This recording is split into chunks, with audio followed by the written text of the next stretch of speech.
আসসালামু আলাইকুম।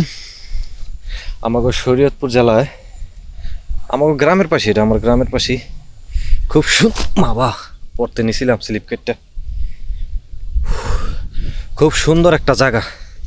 ম্যাক্সিমাম সময় আমরা এই জায়গায় সময় কাটাই, সবাই একসাথে বসে। গরম লাগলেও এই জায়গায় আসি, আবার ঠান্ডার সময় আসি, সবাই একসাথে বসে এই জায়গা আড্ডা দিই। জায়গাটা দেখেন, এই যে একবার এই জায়গা থেকে শুরু,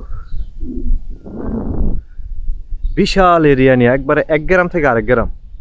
যেমন এই যে এই পাশে হচ্ছে আমাদের গ্রাম, আর এই যে এই পাশটা হচ্ছে গিয়া ওই গ্রাম।